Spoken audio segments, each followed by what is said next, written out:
السلام علیکم عزیز بچوں، آج کے یوٹیوب حسینی اسکول کلاس میں آپ کا خوش آمدید ہے۔ آج ہمارا اگلا موضوع جو ہے وہ قطع ہے۔ قطع کے لغوی معنی ہیں ٹکڑا، لیکن اصطلاح شعر میں قطع غزل کی حیت میں کہے گئے ان دو یا دو سے زیادہ اشعار کو کہتے ہیں جو معنی کے اعتبار سے باہم مربوط ہوں۔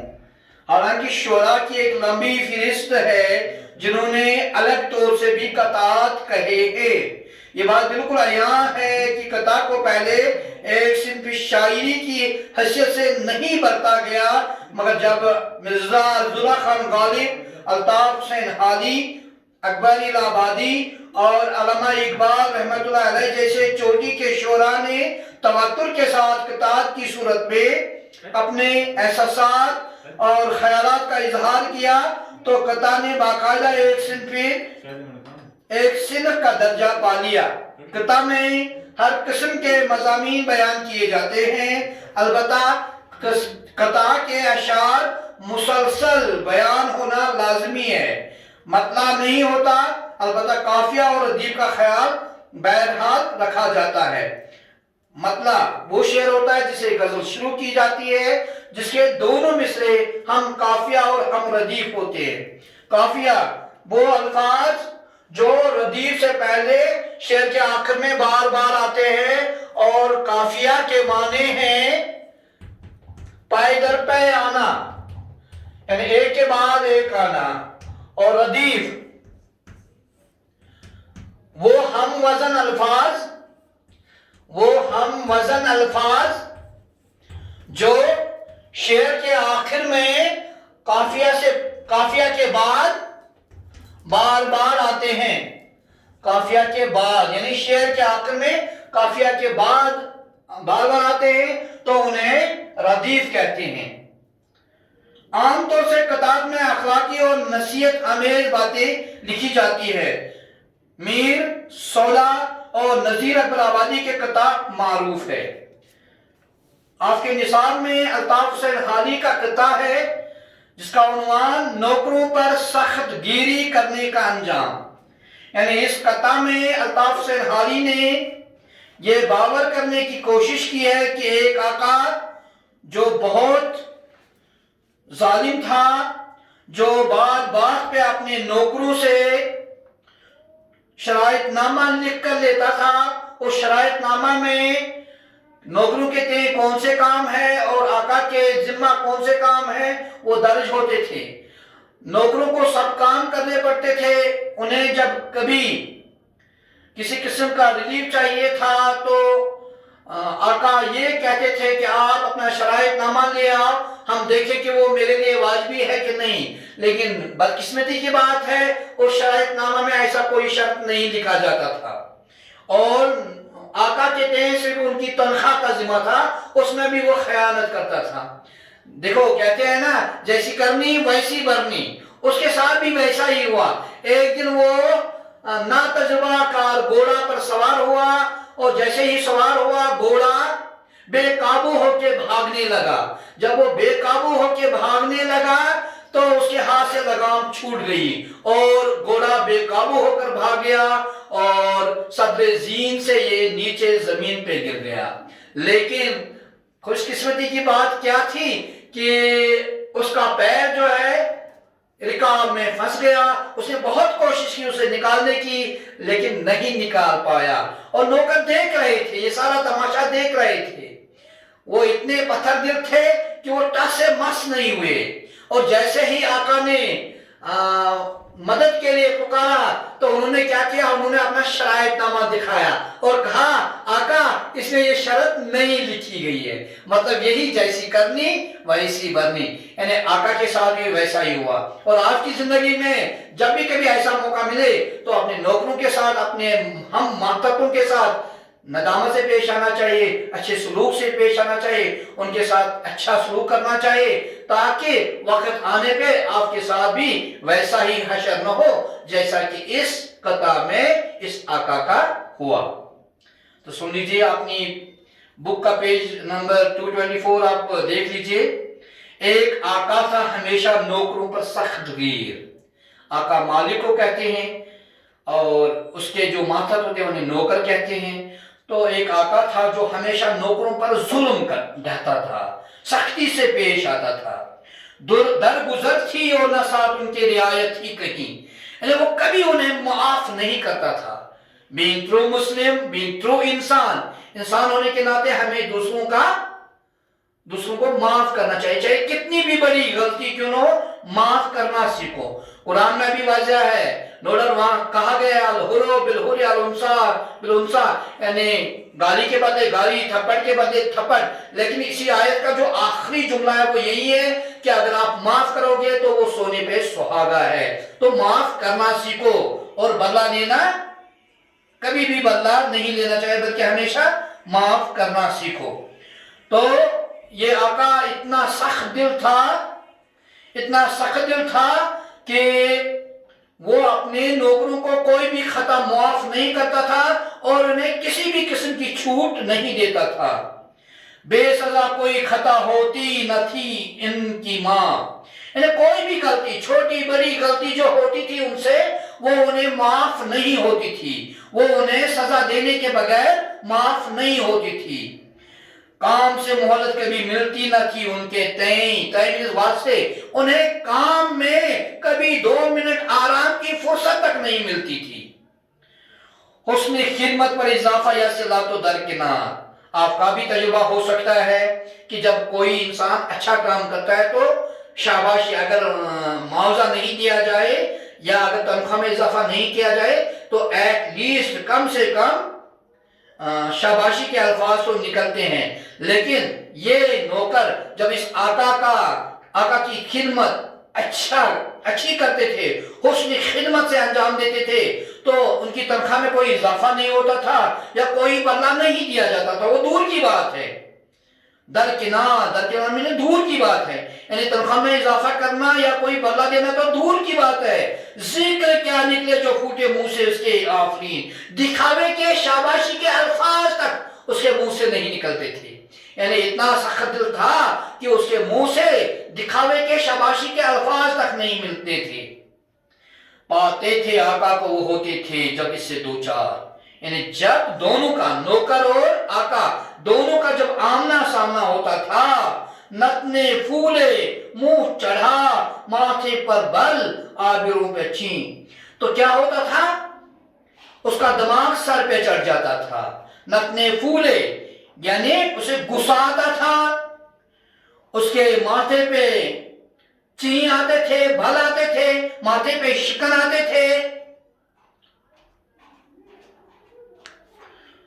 یعنی جب دونوں کا آمنا سامنا ہوتا تھا تو آقا کو بہت غصہ آتا تھا. آگے ہو تھی نہ جز تنخواہ نوکر کے لیے کوئی فتح کا جمع ہے, فتح کا جمع فتو ہے, اور فتوحات اس کا جمع ہے. جمع 2 سے زیادہ کے لیے بولا جاتا ہے, اسے جمع کہتے ہیں. جمع بعض اوقات جب جمع کی بھی جمع بنائی جاتی ہے اسے جمع کہتے ہیں, جیسے فتح, فتوح اور فتوحات. لیکن یہاں پہ فتوح کے معنی ہے اوپر کی آمدنی, یعنی یہاں نوکروں کو تنخواہ کے علاوہ کوئی اوپر کی آمدنی نہیں تھی, کوئی بالائی آمدنی نہیں تھی. تھی نہ جز تنخواہ نوکر کے لیے کوئی فتو, جز میں حصہ, جز کا جمع اجزاء ہے اور جز کا ضد کل ہے. جز کا ضد کل ہے, جز واحد ہے, اس کا جمع اجزاء ہے. یعنی نوکروں کے پاس تنخواہ کے علاوہ, تنخواہ کے سوا کوئی بالائی آمدنی نہیں تھی. آگے ہو جاتے تھے خائن جو کہ ہوتے تھے امین, جو امانت دار ہوتے تھے جنہیں ان کی تنخواہ دینی تھی وہ اس میں خائن بن جاتے تھے. خائن مینس خیانت کرنے والا, خائن فاعل ہے, کیونکہ ایک کوشچن آتا ہے فاعل مفعول اور اس میں صفت الگ الگ کر کے لکھیے, تو خائن فاعل ہے. یعنی جس کے ذمہ ان کی تنخواہ ہوتی تھی وہ اس میں خیانت کرتا تھا، رہتا تھا ایک شرائط نامہ ہر نوکر کے پاس، یعنی ہر ایک نوکر کے پاس ایک معاہدہ نامہ رہتا تھا، شرائط نامہ رہتا تھا۔ شرائط شرط کی جمع ہے، نامہ مینس کاغذ، یعنی وہ کاغذ جس پہ کوئی شرط و شروط لکھے گئے ہوں۔ فرض جس میں نوکر اور آقا کے ہوتے تھے تعین، جس میں آقا اور نوکر کے بیچ میں جو شرائط ہے وہ مقرر ہوتے تھے، وہ لکھے ہوتے تھے۔ گر رعایت کا کبھی ہوتا تھا کوئی خواستہ گار، زہر کے پیتا تھا گھونٹ آخر بجائے آگ بین، یعنی اگر کبھی کسی نوکر کو کسی کام میں رعایت چاہے تھے، وہ اس کا طلبگار ہوتا تھا، خواستہ گار ہوتا تھا، چاہتا تھا، تو زہر کے پیالے کو شہد سمجھ کر وہ ایک ہی گھونٹ میں پی جاتا تھا۔ حکم ہوتا تھا شرائط نامہ دکھلاؤ ہمیں، تو آقا کیا کہتا تھا؟ وہ حکم کرتا تھا، وہ حکم دیتا تھا آپ اپنا شرائط نامہ میرے پاس لے آؤ، تاکہ یہ درخواست دیکھیں واجبی ہے یا نہیں، تاکہ میں یہ دیکھوں کہ یہ میرے لیے پورا کرنا ضروری ہے کہ نہیں۔ وہاں سوا تنخواہ کے تھا جس کا آقا ذمہ دار، لیکن وہ شرائط نامہ میں وہاں مینس وہاں یعنی وہاں اس شرائط نامہ میں تنخواہ کے علاوہ آقا کسی بھی چیز کا ذمہ دار نہیں تھا۔ تھی قرے جتنی وہ سارے نوکروں کے ذمہ تھی۔ قرے مینس اعمال، کام۔ قرے ریلیجس ٹرم ہے، قر کہتے ہیں اس رکے ہوئے پانی کو جس کی مقدار تقریباً 500 لیٹر ہو۔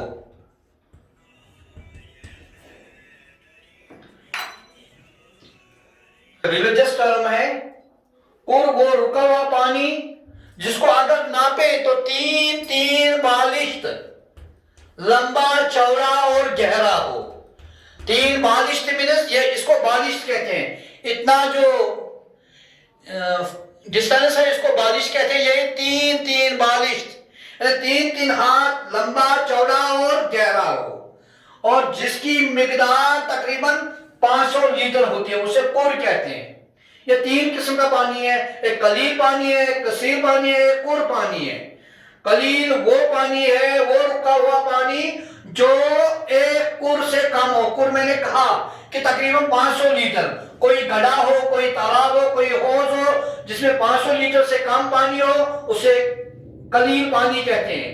اور کثیر پانی وہ رکا ہوا پانی جو قر یا قر سے زیادہ ہو، جس کی مقدار قر یا قر سے زیادہ ہو۔ اب تینوں کے الگ الگ احکام ہیں، جہاں تک میری آواز پہنچتی ہے وہ ذہنشین کریں، یہ ان کے الگ الگ احکام ہیں۔ مثلا قر کا قلیل پانی جو ہے، قلیل پانی کا حکم کیا ہے؟ اس پانی سے ہم غسل بھی کر سکتے ہیں، وضو بھی کر سکتے ہیں، کھانے پینے کی چیزوں میں بھی استعمال کر سکتے ہیں، لیکن قلیل میں جیسے ہی کوئی نجاست گر جائے تو یہ پورا کا پورا گندا ہو جاتا ہے۔ گندا ہی نہیں بلکہ نجس ہو جاتا ہے۔ گندا اور نجس میں آسمان زمین کا اندر ہے، یہ نجس ہو جاتا ہے، یعنی جیسے ہی اس میں کوئی گندگی گئی، نجاست گری، تو یہ پورا کا پورا پانی نجس ہو جاتا ہے۔ مثلا خون کا ایک ہی قطرہ کیوں نہ اس میں چلا جائے تو گندا ہو جاتا ہے، نجس ہو جاتا ہے، اور اس کے بعد نہ اسے غسل کر سکتے ہیں، نہ وضو کر سکتے ہیں، اور نہ ہی یہ کھانے پینے کی چیزوں میں استعمال کر سکتے ہیں۔ یا پیشاب کا قطرہ چلا، کوئی بھی نجاست کا ایک قطرہ بھی کیوں نہ چلا جائے، ایک ذرہ بھی کیوں نہ چلا جائے تو یہ نجس ہوتا ہے۔ نمبر 1 یہ قلیل ہے۔ کثیر پانی کس پانی کو کہتے ہیں؟ قلیل پانی اس پانی کو، کثیر پانی اس پانی کو کہتے ہیں جو قر یا قر سے زیادہ ہو، اس کا احکام جو ہے وہ الگ ہے قلیل سے۔ اس میں اگر نجاست گر جائے تو یہ نجاست یہ گرتے ہی نجس نہیں ہوتا۔ کب نجس ہوتا ہے؟ 3 چیزیں، جب اگر پانی کا رنگ بدل گیا اس نجاست سے تو نجس ہے، پانی کا ذائقہ بدل گیا تو نجس ہے، یا اس میں کوئی بو پیدا ہو گئی تو یہ نجس ہے، ورنہ یہ پاک رہے گا جب تک میں ان 3 حالتوں میں کوئی ایک حالت ہو جائے، رائٹ۔ اس کے بعد قر پانی، قر کا بھی یہی احکام ہے، یعنی قر پانی میں بھی اگر پانی نجاست چلی جائے تو وہ نجس نہیں ہوتا جب تک نہیں ان 3 حالتوں میں کوئی ایک حالت ہو، ذائقہ بدل جائے، رنگ بدل جائے یا پھر بو پیدا ہو جائے، تب تک وہ پاک ہے۔ اگر ان تین میں سے کوئی ایک حالت ہو جائے تو وہ نجس ہے. یہ یہاں پہ کور تھا، تھے کوریں جتنی وہ ساری نوکروں کے ذمہ تھی. یعنی اس شرائط نامہ میں کیا لکھا ہوتا تھا کہ آقا کے ذمہ صرف وہاں ان کی تنخواہ تھی، باقی جتنے بھی اعمال تھے، باقی جتنے بھی عمل تھے وہ سب کے سب نوکروں کے ذمہ تھے. آج کا ٹاپک یہیں پہ اختتام ہوتا ہے، انشاءاللہ یہ کنٹینیو رہے گا کل.